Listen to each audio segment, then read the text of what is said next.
Yo, what's up guys? This is your boy Cardaniel. Nandito muna tayo sa ating bagong video. So ngayon, magda-download tayo ng Roblox. So ito yung ginagamit ko lagi pag maglalaro tayo Roblox.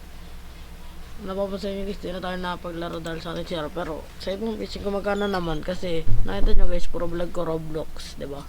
So dinownload ko siya. Ewan ko ano nangyari sa PC ko, tapos biglang nagkaganon. So antay lang natin mag-open yung Google Chrome.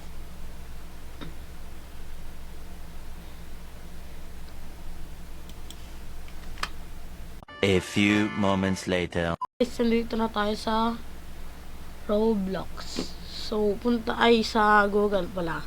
So, punta tayo dito sa may Roblox. Search nyo lang guys sa may taas. Roblox online game. O yeah. Search nyo Roblox. Ganyan. Roblox yan. Tapos nalabas ito.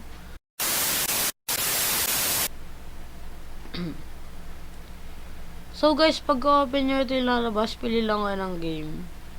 May bago na pala, Lebron Barriers Tycoon. So, kunyari, Blox Fruit. Pindutin nyo to. I-play nyo siya. Play nyo. Pag pindot nyo ng play, yan, lalabas yan. Antayin nyo lang matapos.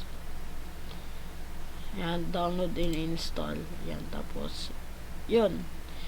Kung wala pa lumalabas sa ganun, pwede nyo din ito pindutin. Ayan, kanan.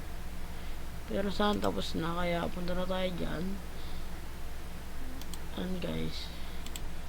Kakadelete ko lang kasi tignan natin kung gagana ulit. Tinesting lang. Open nyo na yan guys. Paglo-loading siya.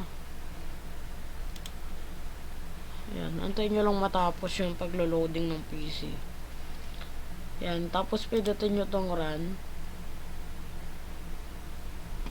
Ano lang siya guys Windows 10. Ayan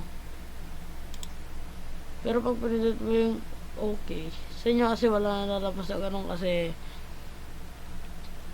ano na siya matagal na siya na-download. Kasi ito sa akin, hindi ko pa natitulad yung Roblox natin dito. Pero ayan guys. Antayin nyo lang matapos tong installing Roblox. Pag natapos,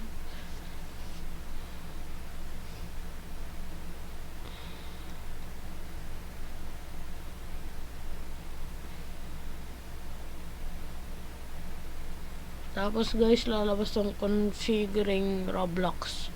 Yan, tapos pag natapos na yan, makita nyo kagad sa may gilid, may Roblox player na. So, antayin nyo lang matapos ng starting Roblox. Yun, tapos na.